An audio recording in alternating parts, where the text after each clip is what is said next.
What's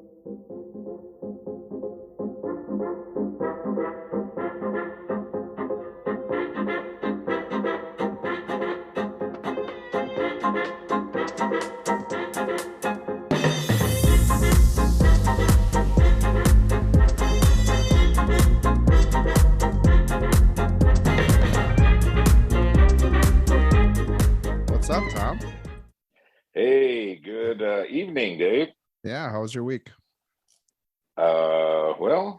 Did a lot of stuff around the house. Didn't do much work-wise, but did a lot of sorting and just spring cleaning, and yeah, so just one of those honeydew weeks. Nice, So nice. you'll find that out someday when you're married. So Yeah, I just finished up my workday as well. And yeah, so we're gonna get into let's get into episode 3 here. And we're rolling all right right. along with these episodes, and we're just gonna go who am I? Who is Dave O, right? Just kind of give a little Yes, introduction and about yes. So t tell us a little bit. First of all, you can if you want to recap your background again, you can. Otherwise, how'd you learn about PDR or wherever you want to take off from this segment? yeah, I mean, I think episode 1 I kind of told you guys where I kind of found out. I was at a body shop in Texas, and there was a hail guy there, Yeah, and I was sweeping up glue tabs every day, and I said, "What is this?" And you know, told him I wanted to paint cars, and he steered me in the right direction. He pretty much said, "Do not do that." So yeah, he said, if you want to be in automotive or around cars, it's always been my passion. Cars. I'm not mechanically inclined with the car, but no, me either. so Yeah, I'm not, I know how an engine somewhat works, but put gas in it, change the oil. My thing is just going fast, and I like modified cars as well. So either engine modifications, aesthetically, stuff like that. Just anything around cars has always just been my thing. yeah, And I was able to find, kind of my niche now within that sphere. And so sure. he told me, don't paint cars, get into paintless dent repair. So I came back to Chicago. I got 2 weeks of training with high tech in displays, and thought I knew everything. And yeah, after that, I ended up applying with Dent Wizard and was able to become a tech there, and did 2 months of training in St. Louis. Yep. And it definitely wasn't what my previous 2 weeks were. I kind of had maybe a leg up for like the first week. Yeah. Right. I had some of that Yeah. lingo down. I kind of had an understanding of what they were explaining and talking about, especially the beginning fundamentals. But it was a lot more rigorous than what the 2 weeks were. The 2 weeks that I had were very hands-on. And then the 2 months, there was a lot of theory involved in testing, and um, Yeah. a lot of other things that I really hadn't gone through yet. So the foundations that were built there were amazing. Um, and that was my beginning into PDR, was Yeah. was someone just putting me in the right direction. And I thank God for him every day, because he changed Yeah. the trajectory of my entire life and career just by telling me that, I don't think Yeah. that's going to be the best option for you if you want to be in automotive. So okay, so I took it and ran with it, and Yeah. I'm thankful that I did. And so when I Yeah. got into, I got 2 months of training, right? You go through your whole thing, and then you got into the field. You know, I get out into the field, and I go to I think it was a Toyota dealership, and all right, we're gonna introduce you to the manager. We're gonna do, we're gonna walk the lot, and my manager at the time was really really good guy. His name is Gordy Klug, awesome guy. A lot of the Chicago technicians know him, and I picked the first car, a Toyota Rav4, Yeah. and it's a football sized dent on the quarter panel. Yeah. There's a good one to start with. Yeah. The first car out in the field after And you picked it. it was, when you have the 10 keys, you just pick one, right? Oh yeah. Yeah. You got the 10 Yeah. keys on the lot, you just pick one, Yeah. so I picked that one. And okay, well, this is where the real learning of paintless dent repair started. The training is all fine and dandy, but it's that Right. field work that's really what tests you i- as a technician. Are Yeah. you going to be able to just figure it out, right? Just figure it out. Um, that was definitely not something that I struggled with because I'm stubborn. So it's like, I'm gonna get this any Now, did which you way. have a mentor? Do you have a mentor available from you from Dent Wizard up there when you started? Because I didn't when I was south of you. I didn't have one. But Yeah, I did you can't. have somebody? The I didn't have a direct mentor, no. Okay. Okay. But there were a couple older technicians or ones that have been there for a little bit that when I would go work with them and help them out on the lot, because you're a new tech, right? So, Yeah. after you get done with your cars, which typically take you all day, and you only get a couple accounts in the beginning. You're not, hustling and bustling. You're really trying to hone in your skill, and that Yeah. rightfully so. That's what's needed. Slow is fast, right? Speed will come. Yep. And Yep. so when you're working with these other techs, they're also trying to make their money too. So some were very cool and would kind of stop what they're doing and help me out if I was struggling. But Yeah. then some, definitely were just like, yeah, use this tool. Yeah, I would just do it this way. And you don't really know what you're doing. So a direct Yeah. mentor, no. I do have a couple friends that I still call dear friends to this day that I thank them a lot because they did help me out, just kind of Okay. navigate the industry and how it works and how a used car dealership works and how a body shop Sure. works. And, so Sure. those techs I am very thankful for. But as far as like a direct mentor with instruction on how to fix something, no, there was not. Okay. And I do have to say, one of my gripes ultimately was that, you know, the people in place kind of say telling you where to go and go to this account, stuff like that, didn't really know how to push a dent, which I thought was kind of mind boggling, right? So,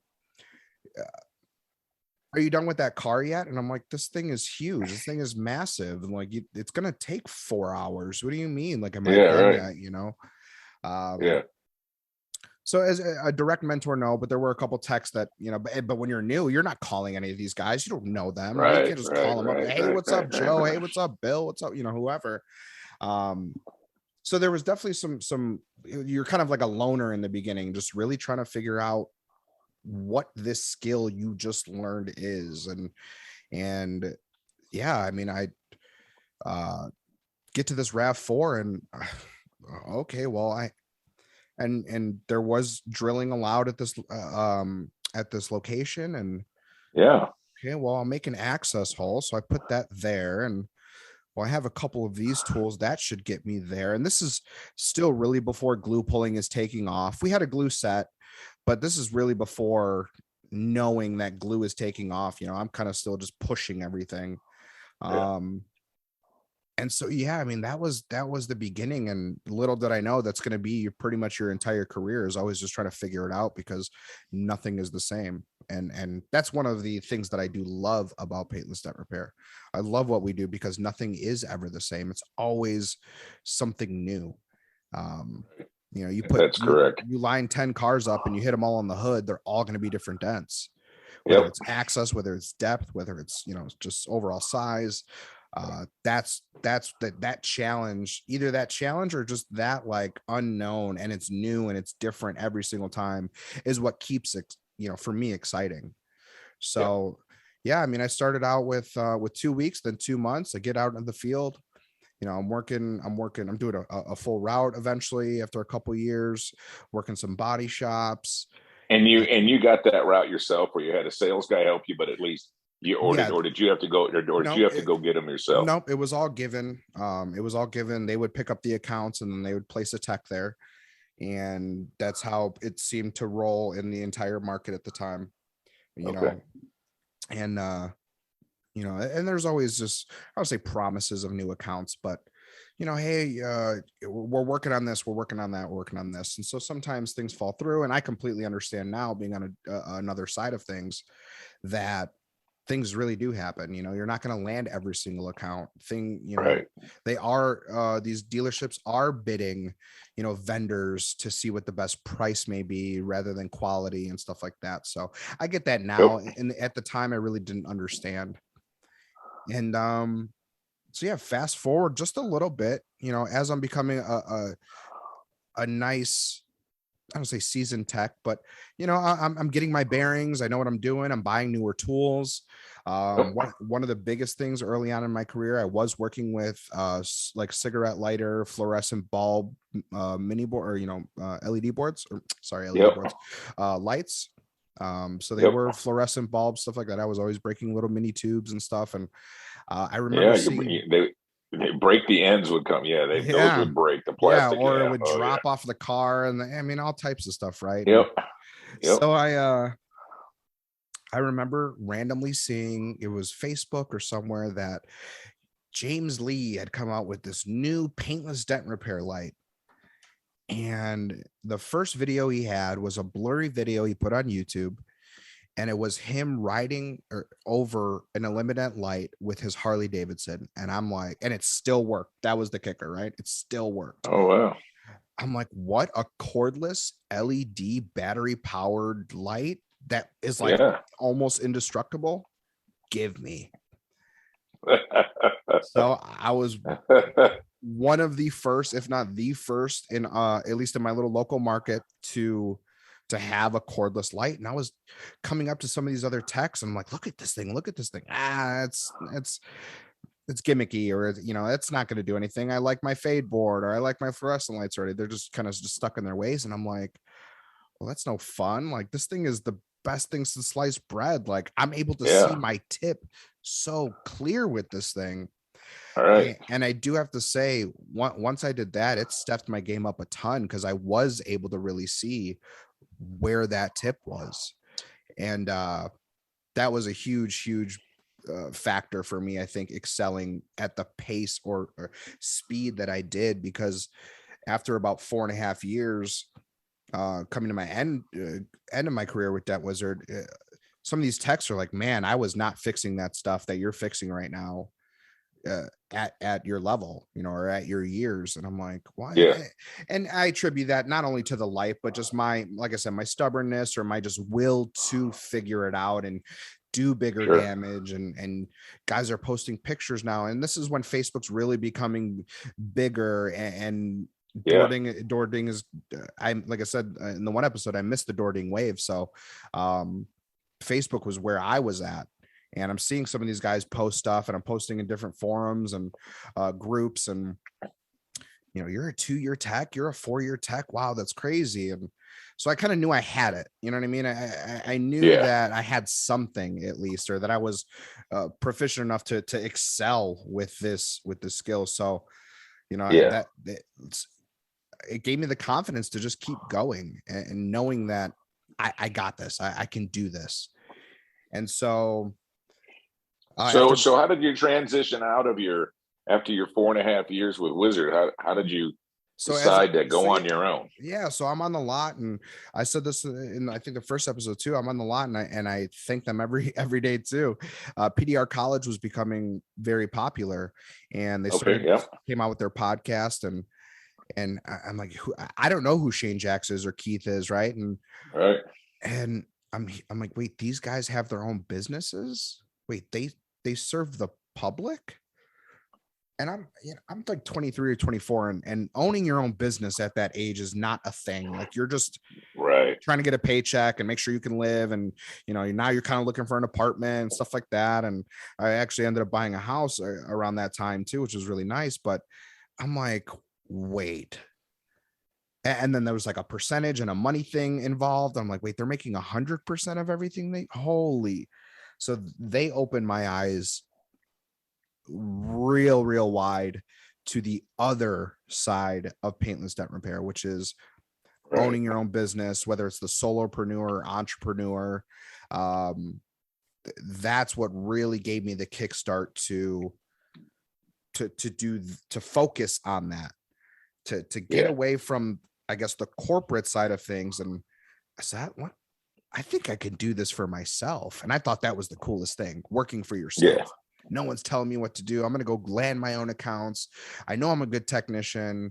I relate with people. I can talk. I can't say I have the gift for gab, but I could talk to guys and from all walks of life, and my manager's like, so I'm like, I got this. I think I can do this. And so there was a building process of that, of transitioning out from the corporate world into solopreneur land and self-employment land. Yeah. And so I was just doing a lot of research, a lot of YouTube videos on how to build a business, how to market a business. What do those things mean? You know, I don't really know these things at that time. So this is probably 2000, started in 2012. So probably 2016-ish, Yeah. 15, 16. And so I decided, I had kind of set a date for myself, say, hey, this is when I'm going to leave. And it was in like a February. So it's And like you gave him a 2 week notice or longer than that or whatever.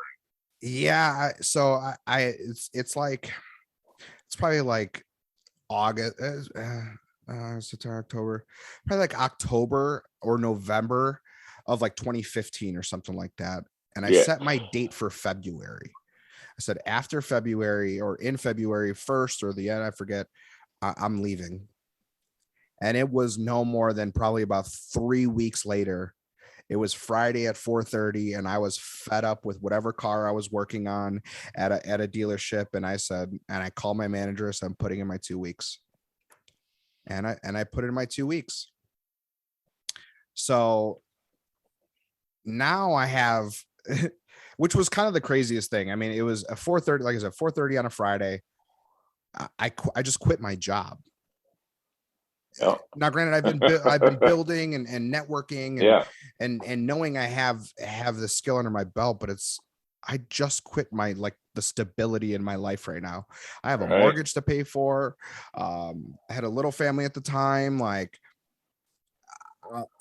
what I just did it, you know, and I just did it. And I'm like, well, now what do I do? I went into different body shops and different dealerships and started selling myself and marketing myself. And I had already built a portfolio on Instagram and Facebook so I could show these people what I can do. Now I'm looking for the website guy and what can he offer me and how can I market in Chicago as a business. And now I have to register the business. So all these things started happening. And I was running I didn't have a route per se, but I was just a local business servicing the Chicagoland area is what I did. So I just, it wasn't a route, but I was a mobile company within Chicago. And I was doing a 50 to 60 mile radius around O'Hare Airport, which is fairly centrally located in the northern part of Illinois. And so you go east from there, you have the city, you go north, you go up towards Wisconsin, you go out west, it's towards Iowa. And, you know, that's actually, now it's kind of up and coming and booming right now. And then you have Southern Illinois after that. And so I just, anyone who would call, I would, please send me photos. And it was a lot of text. So it was a phone call first, text me the photos. I started creating like automated systems, and they weren't automated per se because I still had to copy paste stuff, but I was writing out scripts on how to, you know, if they send me something, thank you for contacting us. Need your name, year, make, model, and I'll send you an estimate. Mobile Tech RX started coming out. So I was able to email proper estimates at the time. So yeah, that was like Mobile Tech RX was out. So I was able to email proper estimates to them. And I did that for another 4.5 years. And that was, I mean, it was fun. I actually love driving. I love the city of Chicago. I love all of Northern Illinois, just driving around doing that, meeting new people. You know, sometimes I'm working in a body shop. Sometimes I'm working in an alley. Sometimes I'm working on the street. Sometimes I'm in a nice, affluent neighborhood and, you know, multi-million-dollar homes and stuff. So that was very exciting. On top of the dents being different every day, I you know, the days were different every day, which was cool. Yeah. And I enjoyed that, but I knew that there was more. And I think we all kind of have that in a sense, that, well, this can't be it. I can't just ride around in my Ford Transit till the day I die. You know, there has to be more, you know? And so now I'm like, okay, well, now I'm going to try to train someone. So I was looking for techs and how can I train someone to to work under me, get my first employee. I was training out of my garage in the house. That really wasn't the best situation.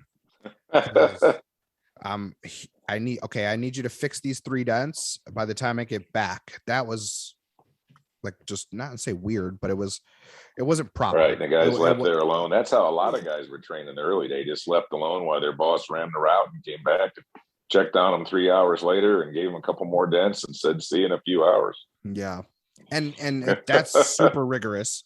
And there's guys that will stick with it. Then there's people who are just like, what am I doing here? And it's like, it's a weird situation. And so yeah, I wasted the nice thing about that whole thing was I learned how to hire. I learned what kind of not to do around training. And then the biggest thing for me was learning how to fire. I had a very hard time having that hard conversation. And I wasted money and time, predominantly probably about 3 months, where I should have cut him off 3 months earlier, and I didn't. I kept him around for another 3 months because I was scared to have that conversation. So not only am I, I have the skill as a technician, I'm doing big dents, small dents, doing all this stuff, but now I'm learning the business side of things. And that was what I learned to be its own skill. And like I said, hiring and firing. The hiring part's easy. I'm going to train you. I'm going to teach you the skill. You're going to work at dealerships and body shops for me and do some retail. And that's what you're going to do. The firing side of things is, like I said, what I had a hard time with. I did not want to have that conversation. I didn't want to let this kid down. I didn't want to be the You're bad a big guy. teddy bear, Dave. Yeah, I didn't want to. Yeah, I mean, I didn't want to be the bad guy. I didn't want to look bad. I didn't want to have him look at me the wrong way or feel different about me. But it's something that I needed to do. And so finally, we're just sitting on the porch one day. I said, look, man, this isn't working out. And I think I tried to have the conversation like 2-3 times, and I just kept like, it's fine. Just come back tomorrow. So I finally had the hard conversation, and that was it. It was done. And so, you're learning all these things, not only as a tech, because I don't think our job is ever done on that side, but also business too, which was its own, and still to this day is its own feat. And so I did that for, like I said, probably about 4 or 5 years, ran that mobile route in Chicago. And I'm becoming friends with guys on YouTube and Facebook and Instagram, and all these social media platforms are becoming really popular, and guys are having personalities on them, and guys are putting out videos. And Chris Ray with Dentless Touch was one of the ones I looked up to. He put out great content, great information around paintless dent repair. And we clicked, just through comments and just messaging. And then we finally met at Mobile Tech Expo. And I will never forget that first time that me and Chris met. It was an awesome experience. And a lot of guys there maybe are there to party and just hang out and stuff like that. Me and Chris sat outside of that hotel. I forget exactly which hotel it was at. We sat outside of that hotel for 6 hours straight. Yeah, I've done that a few times. 6 hours straight, not a drink of water, not a pee break, no nothing. It was 6 hours of paintless dent repair talk, business talk, goals, cameras, content. I mean, to me, it was awesome. We were just so engaged and in the zone in this conversation, and we built such a relationship at that moment. We then went to dinner, we kept talking. And so I really built a good friendship with Chris, and the opportunity arose to where I was able to sell my home. I did let go of all my accounts in Chicago, and he's like, come out here. So I did. And our goal was to build a training platform. And so now for the last 2.5 years, so I went through pretty much the last 8-9 years of my life in a nutshell. And in the last 2.5 years, we built a training platform around paintless dent repair. And the way we did that was by looking at each other and say, well, how do you fix a dent? And writing it down. how do you fix the dent, and writing it down and coming together and seeing what works, what doesn't, how are they similar, how are they different. Oh, I like how you do that. I really wouldn't do it that way. I think this way is better. And that was nice because we could have these debates and talks without anyone getting frustrated. And I don't Yeah. think that, when you tell someone that they're wrong or you don't think that's right, someone may easily get offended. And we didn't. We always took each other's criticism and comments. We took it for what it was, and we accepted it. It was advice. It was stuff that we would work on together.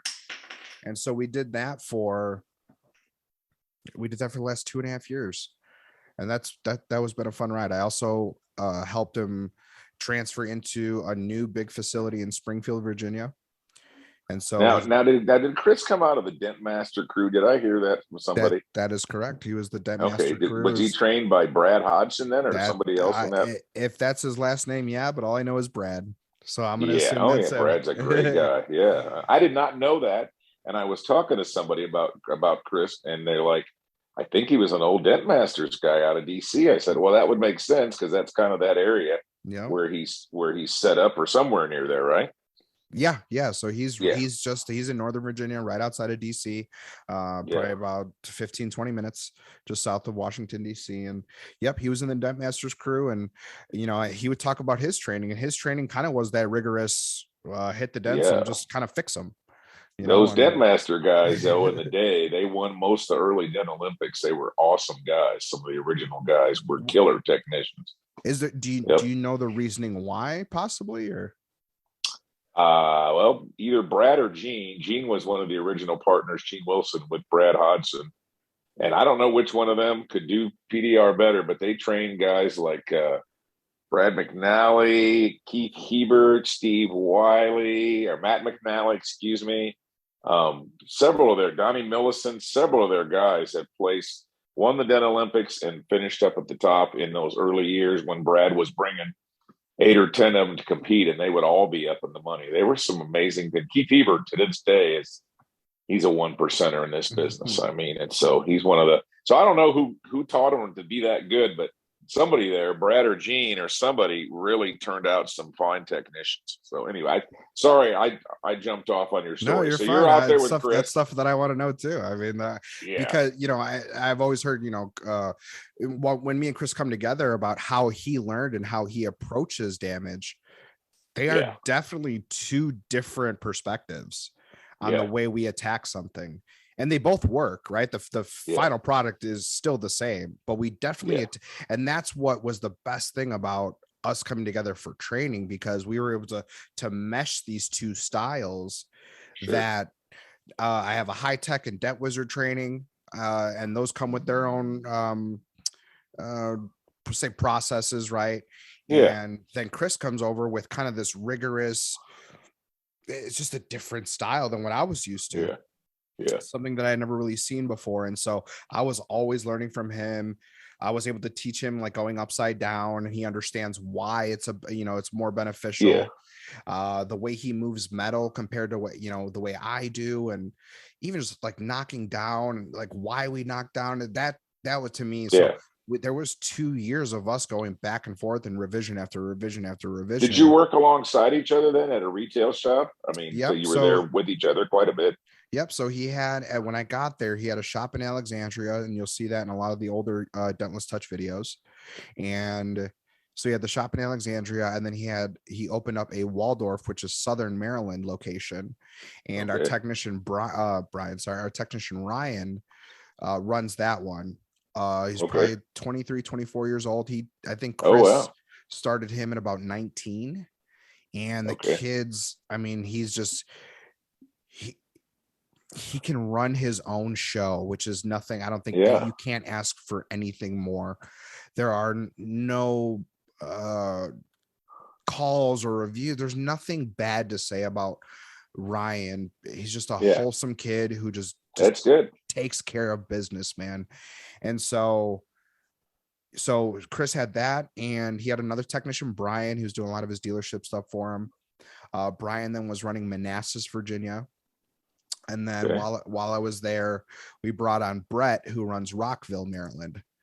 And Towards the end of my tenure there, we did have to let go of Brian. And it was more for like admin style stuff and rather than actual like technician style stuff. But it was just kind of one of those things where Chris is looking at me. He's like, "Do you think this is the best fit?" And I said, "I'll give you my honest opinion." And I do not think so. And so we had to let one go. But in the meantime, we also brought one on, which was cool. So and he was a proficient technician. He's able to run his, take care of business and run his own show too, Yeah, which, like I said, that's there's cool. nothing, you can't really ask for anything more. And so Chris had those 3 locations. He then, in the height of COVID, was able to open up a new facility. So we let go of our Alexandria shop. We moved into a 5,000 square foot facility coming Oh, from like, it was a 1,500 square foot shop or 1,500 square foot shop, but we were able to get like 900 of it because there's detailers out of there. We were subletting with a mechanic shop. So sure. we had to work around detailers and cars coming in and out that weren't really ours. And so Chris knew that having 2 master technicians in one spot like this required a facility that also could cater to that. So that Yeah, was the call for the bigger shop. I was able to assist in opening that up, getting that thing rolling, because when you're opening up a new facility, you're talking with realtors, you're talking with the bank, you have to do all these other things. And so what was nice was I was able to kind of me and Chris were interchangeable in a sense, but Chris had to make more phone calls and write emails and do a lot more business style stuff. I was able to take a step back from the business side, which is what I just came from, running the entire business yourself, pushing everything that comes across your plate. I was able to focus more on pushing and training. And then Chris was able to work on the business rather than be in the business. yeah, And so that was a really nice balance to where I was able to assist in doing a lot of the pushing stuff. Chris can focus on making sure that this place is going to flourish.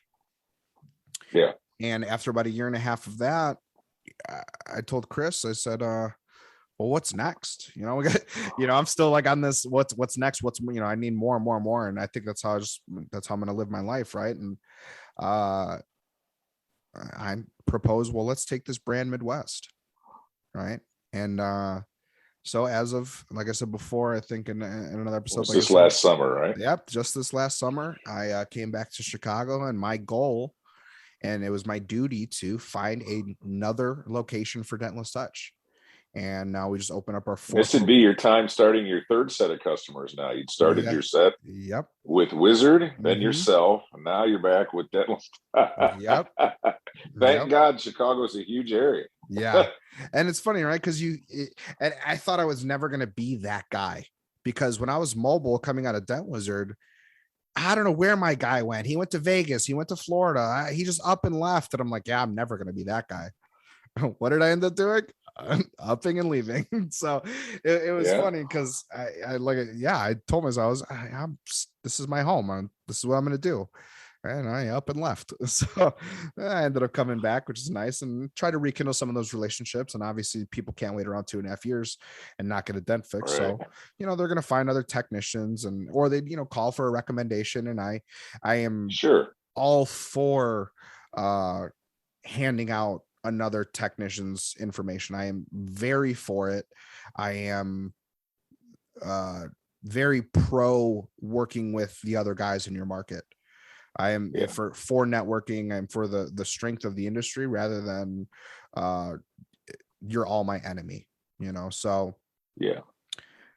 anyone that I could help out. Hey, I think this guy would be your best bet. He's close to you. I know where he lives, or he does service this, this shop over here. So I think he's going to be your best bet. So I was doing a lot of recommendation stuff. I did offload a bunch of the accounts anyway to proper techs who I know could handle them.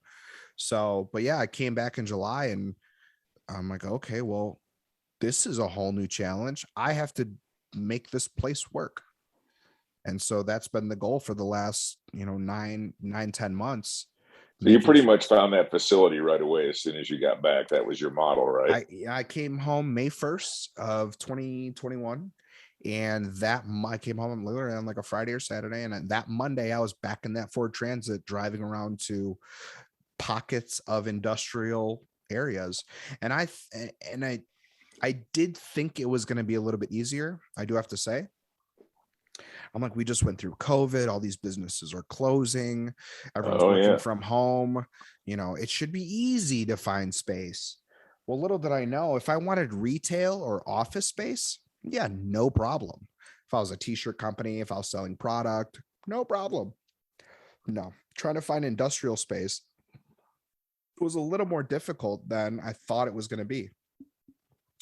Um, and so I just was driving around day after day, taking pictures of for rent signs and realtor signs and property management signs, and just calling and calling. And what do you have available? Where's it at? How many square feet? What are the stipulations? Is there cam involved? What's the cam? Now I have to do all these things that Chris just did. And I'm like, well, I have some exposure to it, which is fine. So I was a little confident in it because I just saw another person do it, so I can mimic it. But when it's you doing it still, it's, I have no money coming in at this time. Poor guy. I forgot to turn that down tonight. I apologize. That's fine. I could cut it out. Sorry about that. You're fine.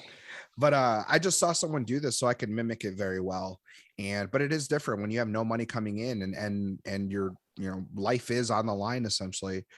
What are you gonna, I need to get this up and running fast. And so I had a deal, and I'm like, okay, I'm about to sign the lease and try to get all the details. Me and the realtor going back and forth, and there was something about that deal that the communication was lacking.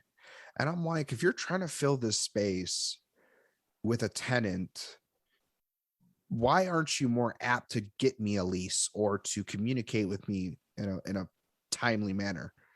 And so I had told them, if I don't have a lease in my hand by June 1st, cancel the deal.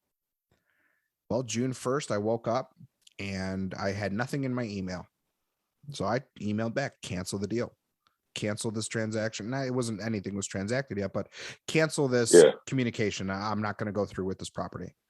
Yeah. June 1st at like 7:30, 8 o'clock at night, I have an email with the lease. Nope, I told you cancel it. Are you sure? Blah, blah, blah. Yes, cancel it. As much as I really wanted a space, if we're having these issues in the beginning, like this already, I can only foresee more of this happening throughout the lease term.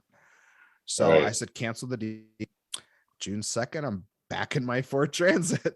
And it was somewhat stressful trying to find a space. Is it going to be a good space? What's it near? Is there any competition near me? Can I afford it? Can I push my way through into profit, minus overhead and stuff like that? And I came across this facility probably mid-June, late June. I looked at it. It was a great space, a little bit bigger than probably what I needed or what I need. But I said, you know what, let's make it work. And so I ended up signing the lease, and I was open by late July-ish by the time it got all settled. So now was this near where you were living too? Yeah, so it's in the west suburbs of Chicago. It's the area that I know and love. It's just a pocket of suburbs in between 4 major expressways, and it's not in the city, but it's not too far west. And it's like I said, right off in between 4 major highways.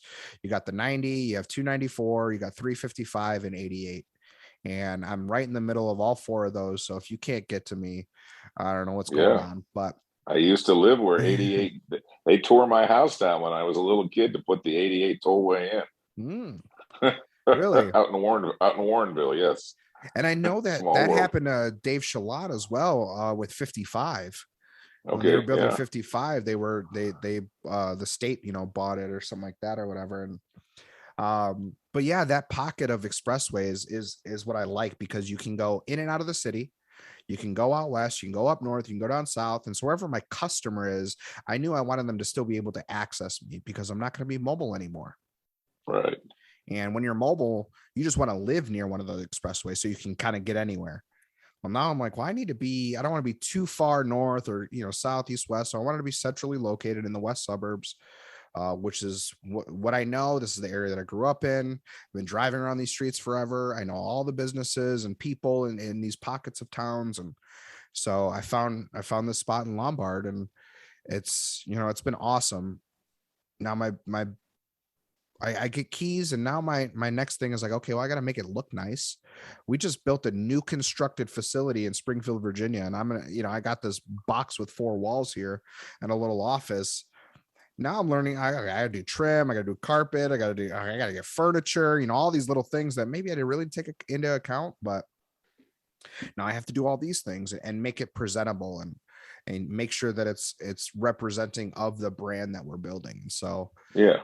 that's been my goal for this whole time. And I'd say the only one worry I had was I knew I was building a retail facility in Chicago going into winter. So this is fall already of last year. And I'm like, oh, After man, a year and a half of COVID. yeah, no, yeah, Yeah. exactly. And I'm like, oh man, we have to kind of I have to make sure that the thing is really, really running. So now a lot of ads are going out. So, making sure that this name is pumping, the numbers pumping, the address is pumping, what we can do, stuff like that. So, and yeah, that's been it ever since July of last year. I've been in this facility, and it's awesome.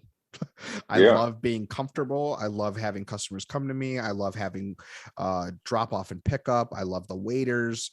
I love just being. So are you pretty much all retailers? There a little wholesale mixed in? There is 0 wholesale mixed in, and this is 0. Wow. strictly retail.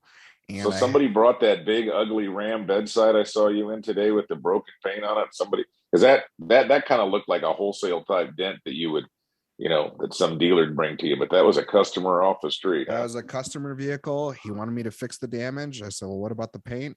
I'll touch it up. I said, okay, no problem. So Yeah.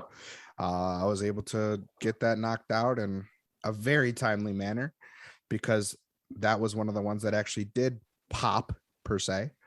There was That's good. there was some residual Yeah. after that. You still got to work a little bit, but Yeah. yeah, that was it's all retail, Tom. It's awesome. Yeah. That's I'm not good. dealing with the headache of wholesale. That was one of my things. Not just the headache, but the disloyalty of wholesale. Disloyalty. Yep. Very disloyal. Yeah. And there's guys that live off of wholesale, and they make Oh yeah. great Yeah. lives for themselves. And Yeah. kudos to them, because I've been in a lot of accounts where I've gotten dropped, or they use someone else, or they want the pricing restructured, and Yeah. it's just this constant worry or battle. And that was one of the things that I learned from PDR college was don't put all your eggs in one basket.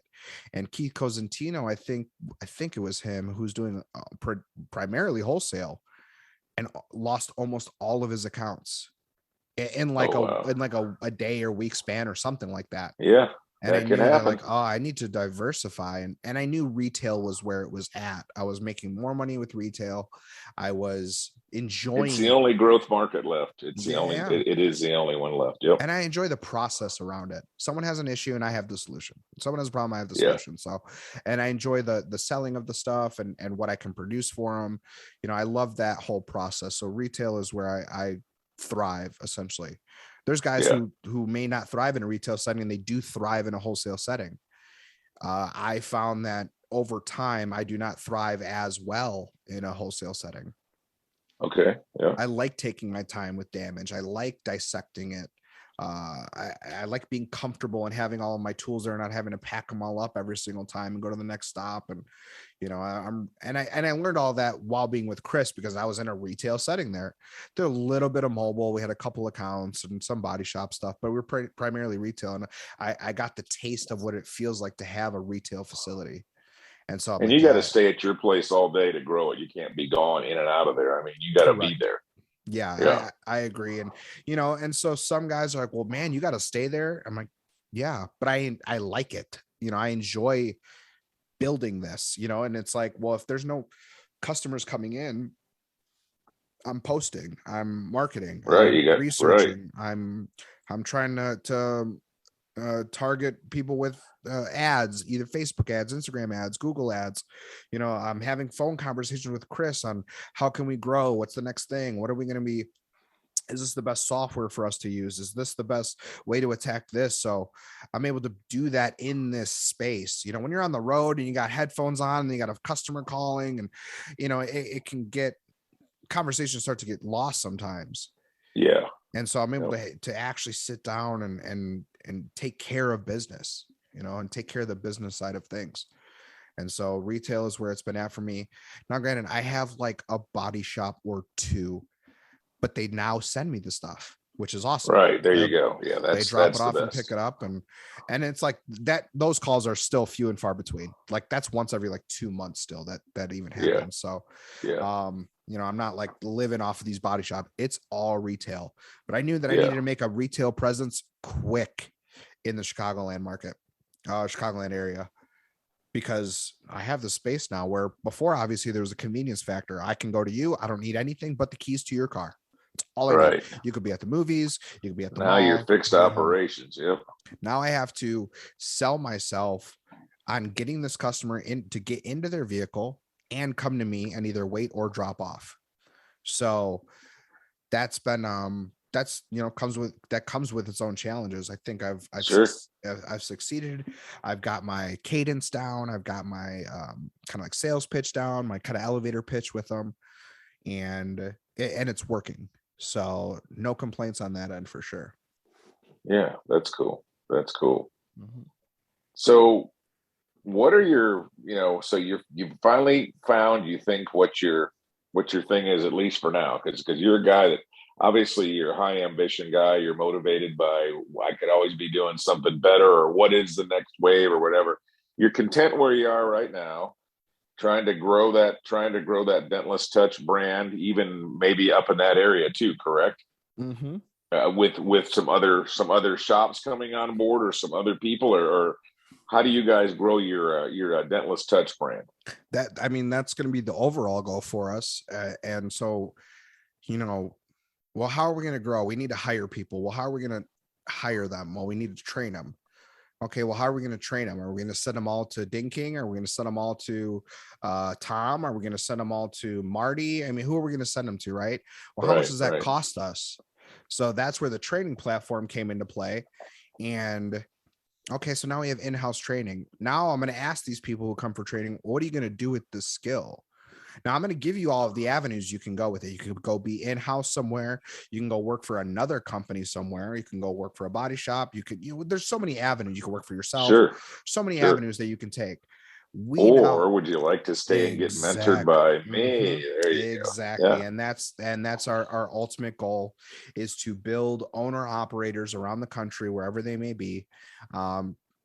And just delivering exactly what we do every day as technicians, Chris, myself, Ryan, Brett, as Dentless Touch technicians, delivering on quality customer service, just excellence overall, building these owner operators who can take that as well. The biggest challenge with that is as you grow in that way, quality control is definitely the biggest thing, right? And I think that's one of the biggest things of why it's hard for PDR companies to scale at all, is quality control. And you can train a guy, he may leave you all this other stuff, right? But if he's not delivering on exactly what you promise that customer, which is it's going to be gone or excellent stuff like that, then it's going to fall apart. If you go to Dunkin' Donuts in Washington State and then you go to Florida, that Dunkin' Donuts coffee still tastes the same. Starbucks tastes the same. McDonald's tastes the same.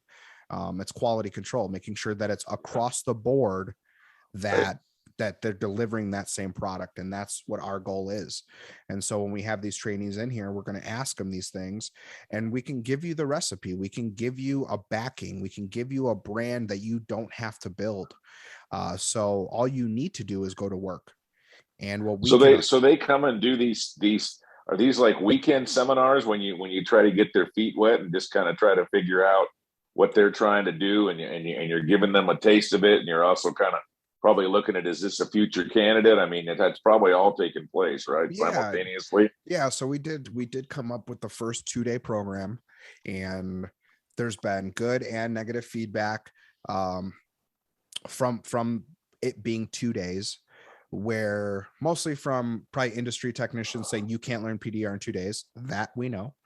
I can probably get you to fix a dime and nickel sized dent in 2 days, so that's okay.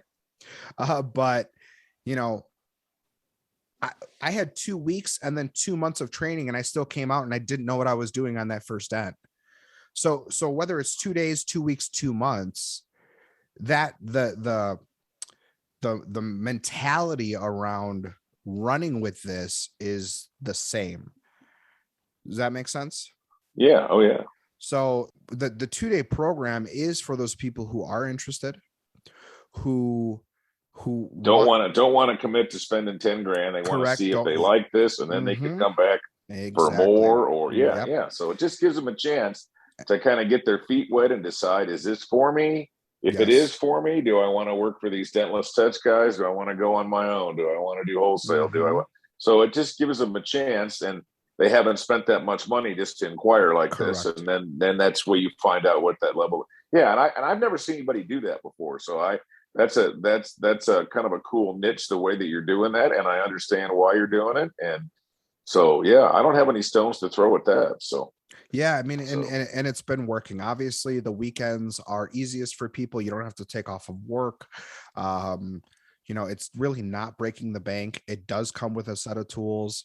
So yeah, there's a lot of benefits to just the 2 day program that we offer. And that is, it's for everyone essentially.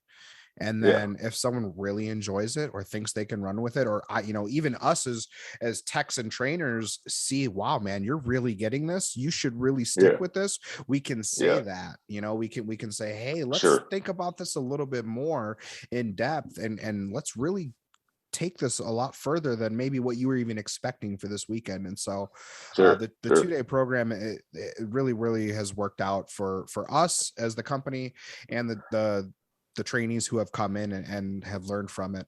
And so So that's how often do you do those? so we offer them. We pretty much just have a sign up sheet. We try to get about 2 to 5 guys a class.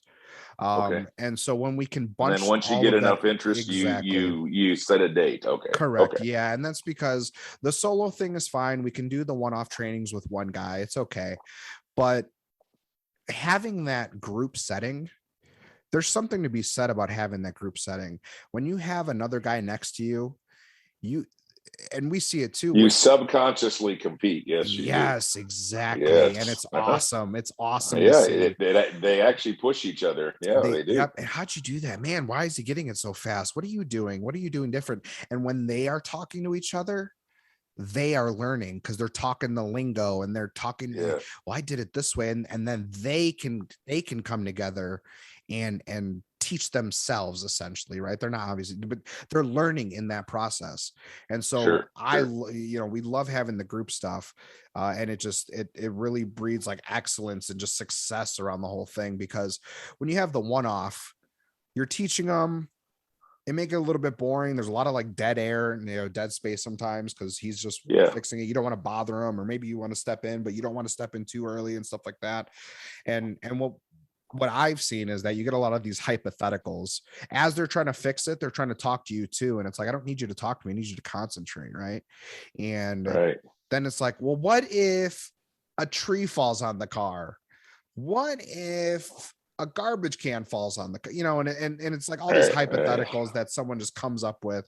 And I usually see that when they're either when they're that usually happens when they're getting frustrated with the damage, they're tired, or there's boredom that starts to kind of ensue, because it's like, I'm doing the same thing over and over. What am I doing? I'm not learning anything else. It's Yeah. like, dude, you need to learn these nickel sized dents over and over and over. Right. And so That's the yeah, foundation. Yeah. and then they start coming up with questions, stuff like that. And it's just funny, as a trainer, you start to see these things later on. And I'm like, I probably was the same way in my younger years. Oh yeah. Well, what about I this? can predict all what's going to happen. Yeah. Yeah. I've trained 250, and so have you had any of these on your own in Chicago since you've been back, or were these only out with Chris No, so in I've DC? had two in Chicago, and they were both Okay. one-off trainings.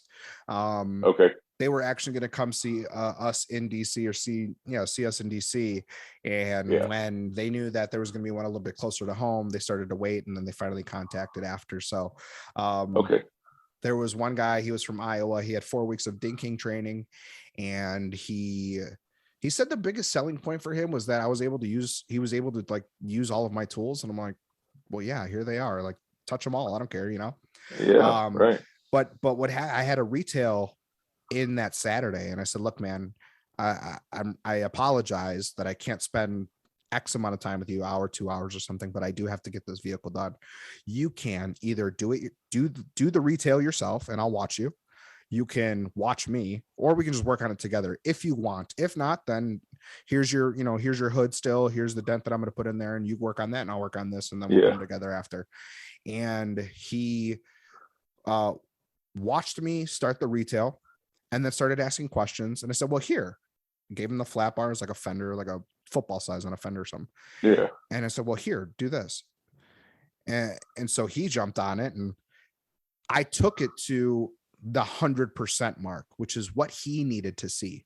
Even after 4 weeks of training, he had never really seen a technician take it to the 100% to where it is gone. There is not a flicker. There is not wave, orange peel matches. Right. And I for sure did it because he was watching as well. And I mean, this is what we deliver on. So it's kind of natural just to go that far, but I knew he was watching. Right. So I knew I needed to like cross my I's and, dot my I's and cross my T's and make sure that I'm explaining, because I am training at this time as I'm also a businessman trying to get this customer done.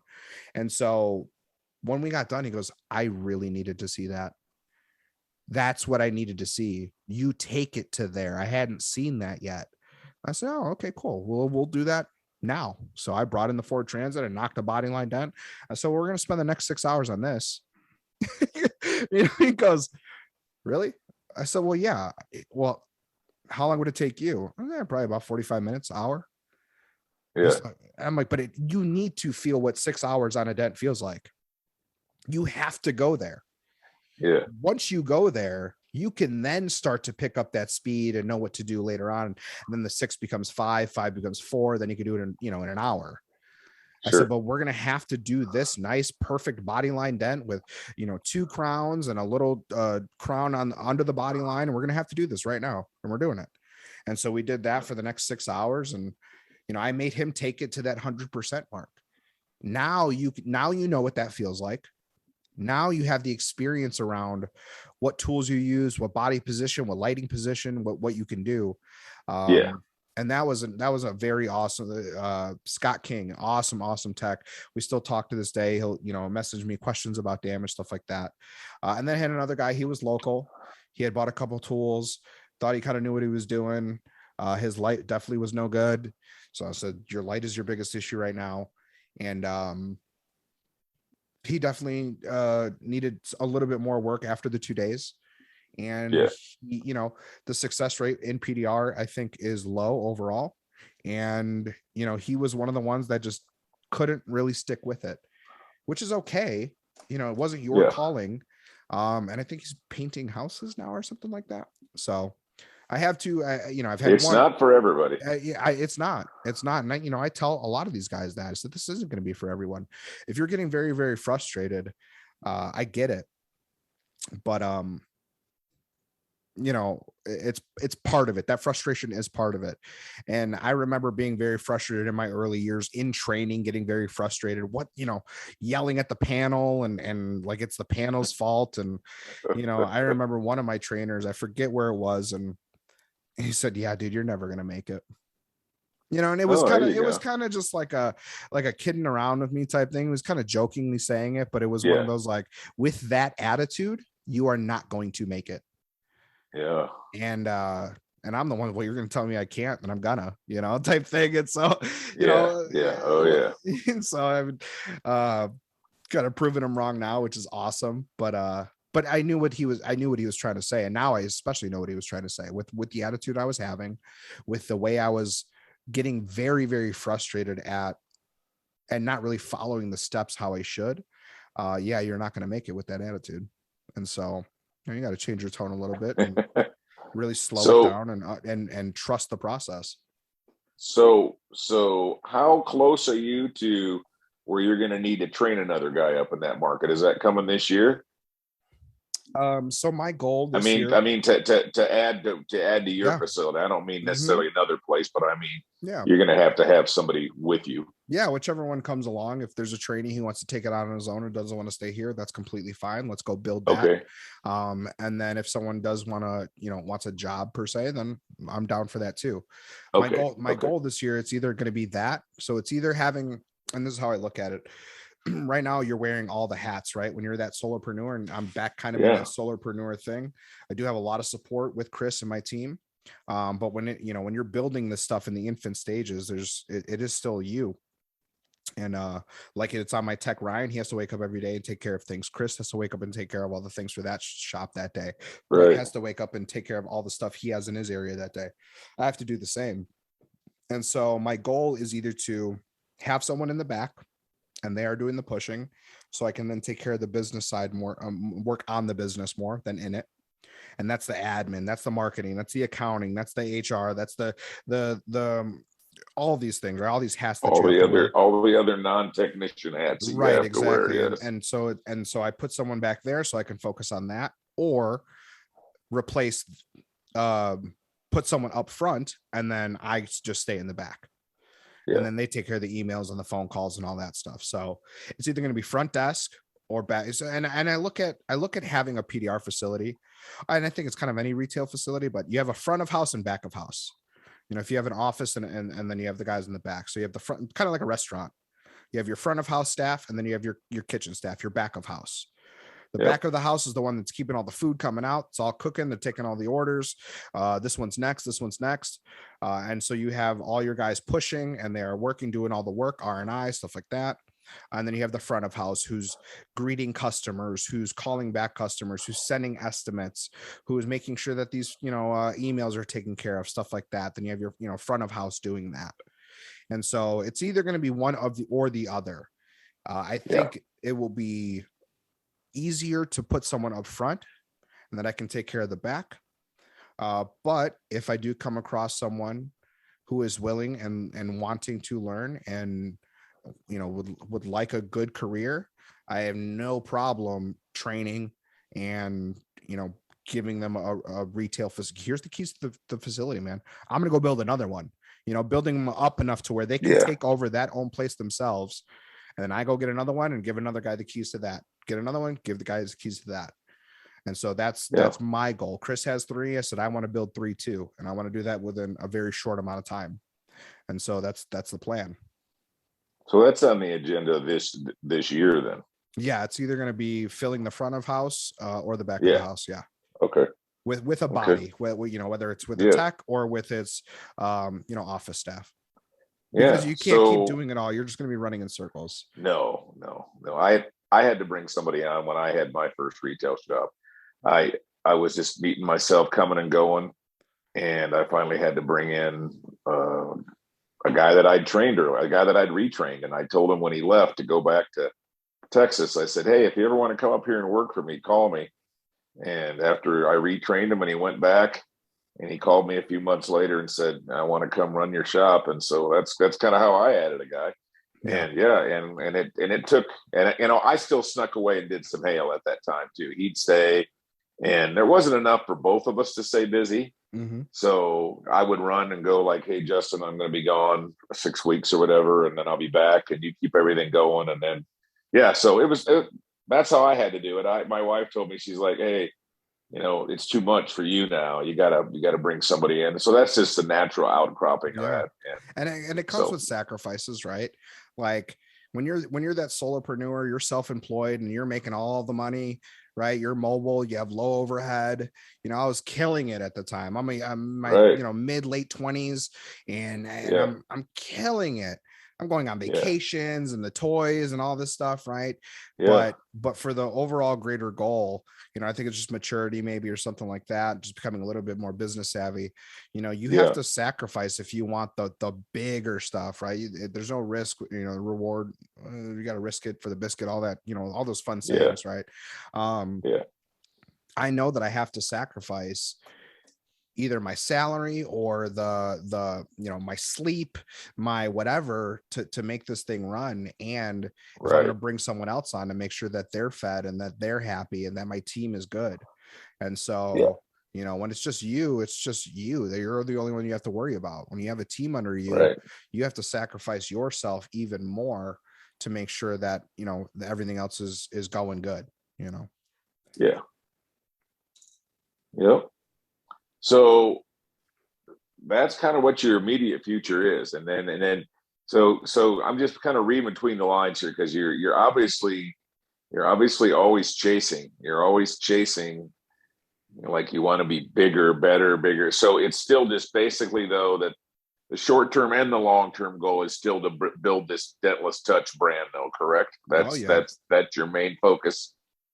Yeah, yeah, if we can. And these are big goals that we have, and I'm spilling it all, right? Yeah. But Yeah. you know you can't sell yourself. I can't sell me and my Ford Transit. That's not something in business that someone's going to buy. Yeah. And you need something tangible.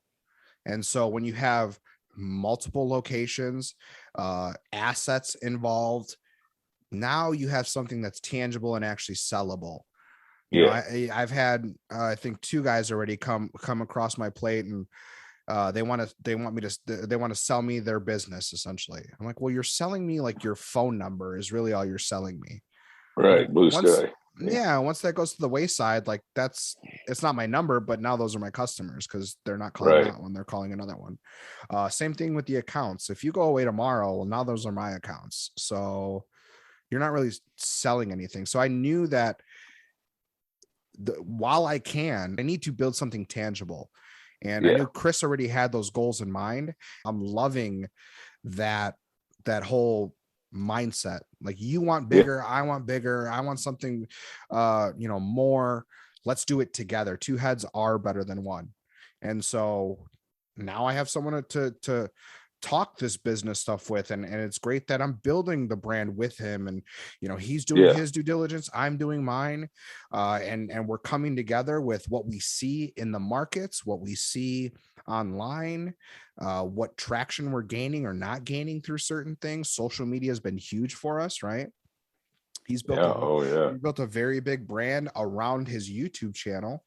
We're seeing YouTube kind of fall off. So now we have to pivot and do certain other things. TikTok is huge for us right now. And so I personally have been really focused on that. And that got me through my December and January of this year in the winter. TikTok. I'm like, what? Now is that generally a younger consumer that comes in off of TikTok? Honestly, Tom, it's been all ages. I had Has it probably really? Okay. I had a late 40s male with a 2018 Maserati Ghibli come in, and when he said, "I found you on TikTok," my jaw dropped, because Yeah. he I was not the person I was expecting to say that. I was thinking typically younger demographic, and they were all probably in their mid late 20s, maybe early 30s yeah. or something. But Yeah. someone of like him, I was not. When when they walk in, you kind of just get a sense of either what they drive or how they dress, something like that, of kind of their demeanor or something like that, or maybe where they found you. Right.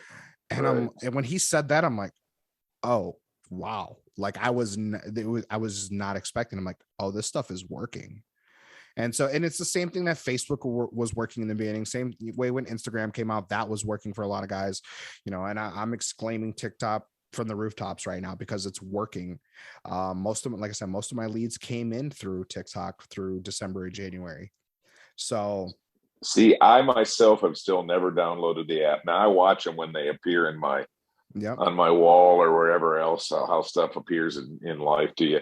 But I'm just like, because see, in my mind, because I am older, like I said, I'm old enough to be your dad and then some. But um, to me, it's just like at my current at my current mental state of transitioning from pushing into going to work for somebody else, and it's just like TikTok is not appetizing to me where I am in my part of what I'm doing right now. But Right. I still misjudge that because I thought it was still like the 15 to 30-year-old people. That's what I thought it Yeah. was. I didn't know that many adults were that you were generating leads up in the, so yeah. But So there is old fuddy duddies like me that are on yes, TikTok. because you just said it. And that's what I don't think people get that either. Like you literally just said it. Well, I watch them when they come across my feed. So like you Right. still get a glimpse of them, which is what I don't think people understand. Like you can take that same video and obviously put it everywhere, just like you would with Instagram, just like you did with Facebook and the videos and photos you did. Like they would still come across people's feeds. So is TikToks.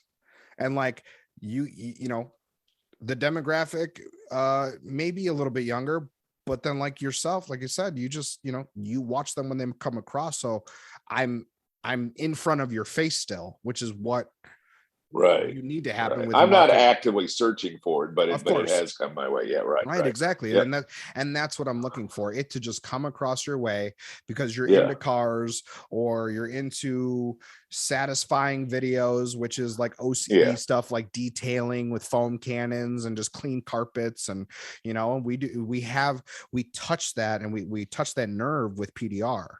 Yeah. Which is awesome because these platforms allow for that OCD satisfyingness to come through with something being damaged or a blemish, and we're able to remove it.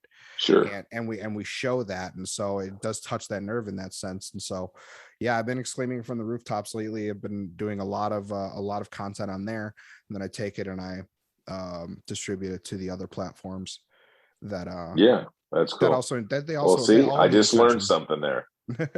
They all need I just attention. learned something from you. I just all thought it was just, every time I see them or they're crossing you get reels or whatever. I don't know if Mm-hmm. that's TikTok, but they pull across your screen and it's like mothers and daughters doing these 1 minute dances. And I'm like, oh my God, this is too lowbrow for me. I got grandkids and Yeah. I can't get into this, or it's guys dancing or doing whatever. And I'm just like, so I just kind of like, I kind of generalize it and I don't. And that's why I've never really looked into it. But, Yeah.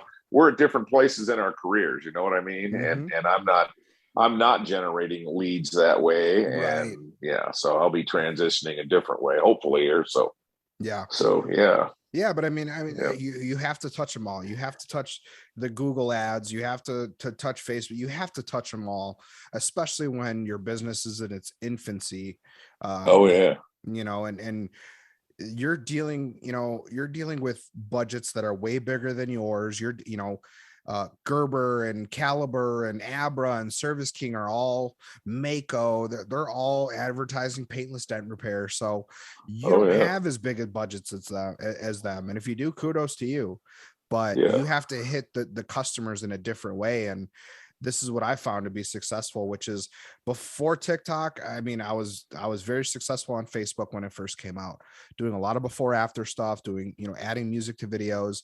YouTube came out, was around at the same time. So YouTube hitting all of these platforms that are just free for you to reach all of these people.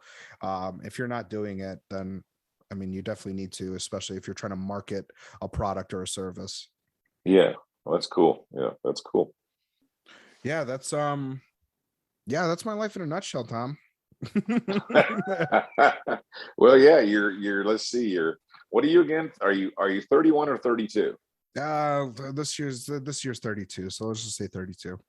Yeah, you're half as old as me, but you're going to close the gap now. So, yeah, as you Information does spread a little bit faster, I think now. anything in PDR now is right in front of your face every day, all day, and all you got to do is just hit the Google button, and you're anywhere you want to be in the world, watching guys in Turkey or watching Heron's PDR tools, and that guy with his hammer and dolly Yep. and his stretch tension plates. And then you can go watch guys like Cass take a week and straighten a fender out because they Yeah. don't have a fender in the country they're in. So you got to Yeah. make one again. And it's all it's You had to what fly I to, did this last year. you had to fly to California to know that you didn't have to drill. Yeah, right. No, yeah. Yeah. We weren't supposed to drill as a general rule, but Right, of if course.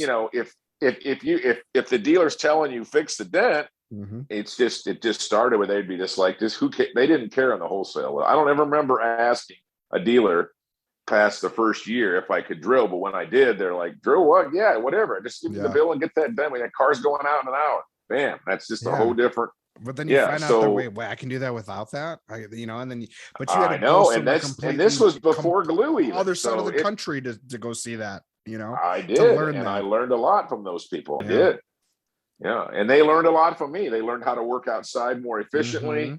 And so, that's when I think became good as a technician, was when I traveled and been all over to these different hail sites, and I just cross hybridized myself. I was taught directly from Lido.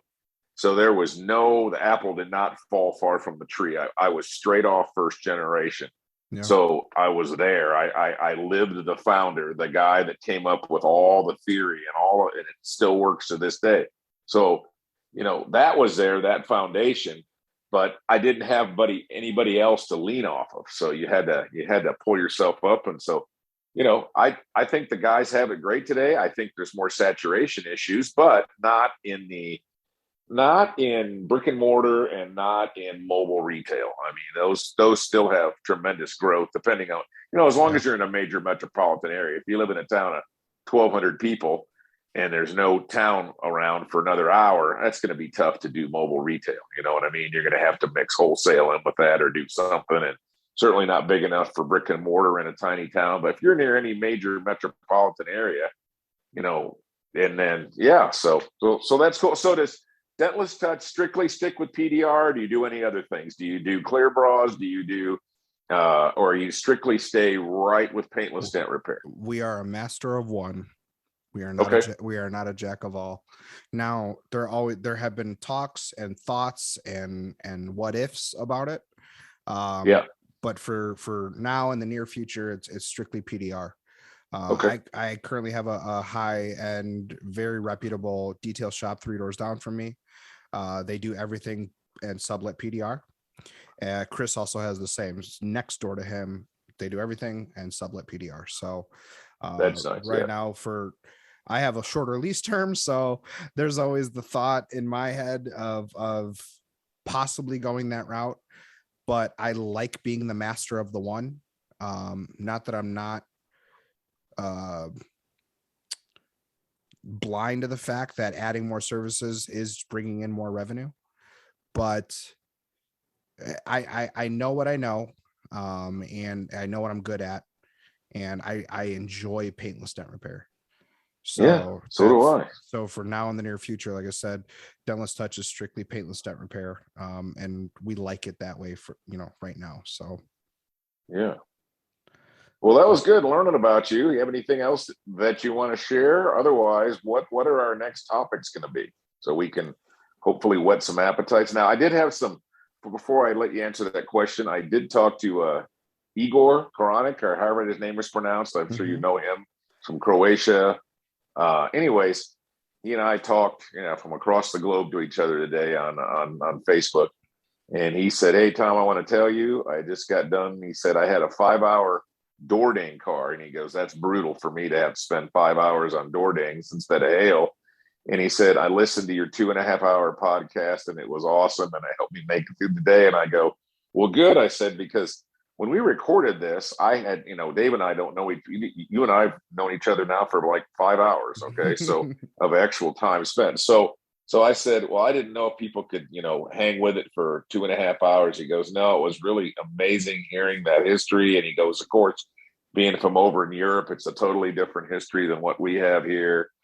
And so anyway, so he said, "Tell your partner, Dave, from across the globe, this is really fun. And I'm starting to look forward to this." And he's like, "What's the frequency going to be?" I go, "We haven't even thought that far ahead." I go, I said, "I know now that we had interviews, we both interviewed each other, and then we did the first one, kind of what's going on. Now we're going to start doing some interviews with some of the old school guys, and then whatever you want to start putting in, some of the newer guys, mids, whatever, anywhere in between." But so, anything else you want to talk about your Dentless Touch thing, or about where you are right now, or is that pretty much, are we caught up to date where you are? Yeah, you got my life in a nice bullet pointed nutshell. All There's right. obviously stories within all of those years about dents and business and Well, they'll ups come and up in downs and future stuff. Oh, I'm sure broadcasts. they will. But I mean, yeah, so not only are we going to have guests coming on, I know you have a bunch and a list, kind of already made up, so we're going to definitely intermittently throw any of those in. But as far as other topics, there's some stuff that I do want to go over with you to either see how we think the same, maybe what the differences Okay. are. Okay. And I'll just, I'll tell the guys some of them now, but I want to talk about health and PDR, how we can Okay. save our body, what we can do, stuff like that. One thing I do want to talk to you about, Tom, is certifications. I think we can have a really good Okay. conversation about certifications, what you think Okay. about them, what I think about them, stuff like that, Okay. and dive a little bit deeper. I do want to talk about training, how you train, how I train, how it's different, how it's Okay. the same. Okay. I know you have a little more insight to like a hail trail, right? So a lot of these guys, wonder what that's like. What does it look like? What does that sound like? What's the money like? Stuff like that. So I think that'd be a Yeah. very, very, and a lot of these topics maybe have been spoken on before, right? But you're getting our perspective of these things. So that's going to be, Yeah. and you have a lot of experience in this industry, Tom. So I know the knowledge and the wealth of knowledge you can give to other people around these topics is going to be huge. I would talk about pricing, even something as simple as getting an account, right? How do you do that? How do I do Okay. that? Okay. Insurance, business, just more business stuff, right? Okay. And Yeah. I know you had mentioned, you kind of wish you I'm just saying you wish you may have been a better businessman in your career, right? And so it'd be nice Yes. to touch on what you probably would have done different, right, up until Yeah. now, Yep. about those Yep. things, and what information and advice you would give to someone either starting out or who currently has one. Maybe some branding and advertising stuff, which probably could be mixed in with some of these other topics. Okay. um, Tools are nice. We could always talk about tools, but I Tools think, have kind of been beat to death on a lot of other yeah, sites. So, I mean, yeah, unless it really exactly. is something amazing, I'll let the other guys that evaluate the tools, let them run in their lane, and we'll kind of try to stay out of that lane unless there's something really amazing, So there's nothing off the table, but I don't want to run down the same path other people have done, because there's people that's their wheelhouse, Yeah. and I'm over on the training end, and this Yep. is off subject here, but we'll just say it real quick. Here's what I think the industry's missing. I started the Dental Olympics 20 years ago. Okay, I think it was 2001 or 2002. In fact, I found the score sheets today of the first Dental Olympics. I'll be posting those in Oh, old that'll be school probably great. tomorrow morning. With Keith Hebert from Dent Masters, was tied for the first place the first year or the second year, and with Greg Holt, and I think it was Greg Holt the first year too. But anyways, I got their score sheets, okay, and I found them in the garage. So those of you that are wondering what's coming up on old school, I found a box of 30-year artifacts of PDR. I can keep boring or whatever. I'm teasing, but I can keep Mhm. topics going for months now. But I wish other people would post their stuff. And I realize some people didn't keep pictures, or they weren't a PDR nerd like me. Okay, and like I said, I never planned this, but so I still want people to post in that PDR Legends old school page, and still keep showing me what you got. But I have months, and I don't know, I hate to say this, years of material, and hopefully, I don't know. But anyways, there's a lot coming that way. But yeah, so let's get it. So the thing that I feel is missing, and this is just a little off topic, but I want to talk about it on one of these episodes coming up. I think we have been looking for the game-changing tool, and I think we have lost the art of the craft. I agree. Okay, and I think that training it's not a sexy topic. It's not as sexy as a Stanliner tool with a bright green handle and somebody pretty on the internet showing us how to use that. Okay, but I think that's what's missing, and the reason I say that, and people, I get in trouble for saying this, but I'm going to say it. Okay, it's just this is our podcast. I had a guy come that was at the very first Dental Olympics. Okay, and he's an awesome technician. I'll leave his name out of this. And then he came in the last about 2 years ago, and I let him come back and see the judging. And now the dents have gotten harder, so I will say that. Okay, so there's separation that way. But he said to me, he was struck by that still there was just glaring fundamentals missing in even some of the best technicians, as he's been involved in this a long time. He goes, still missing very simple things like moving your light back, moving your head. He goes, just really, he goes, and I know there's a time frame on that. And so he goes, he's just like, I thought, this, whatever, that the industry would improve as a whole. And while there are guys that are better and whatnot, his point was, he's like, I still think there's just not a lot of good training. And so that's the end that I've tried to fill with my PDR Legends end. And that's kind of what my concentration will be. I was taught from the master, Lito. To me, there's nobody has ever taught the physics and theory of paintless dent repair more than Lito. We spent hours and hours and hours on it. And that's why, coming out of 6 to 8 weeks of training, I was as good as a 1-year dent guy that was my competitor back in Illinois back in the day. I definitely want to hear literally some as of good these as thoughts him and at theories. 6 weeks. I definitely want to hear some of these. Yeah. So we're going to have him on soon. He just got out of the hospital. Lito did. He's had some bronchitis. So he's the first one I'd like to interview. He's been interviewed by Mike Toledo and a couple other people, but we're going to get him on here. And then I want to get Terry Siegel, because he knows PDR history, and he and I go way back. And if we don't spit it out and it either get written down or recorded on a podcast, that our memories are starting to, 30 years, we're starting to blur the lines now on some of the stories. So it's time to get them told. All right, Dave. Cool. So are we done for the night? Yeah, we'll catch everyone on the next one. Okay, thank you. Thank you.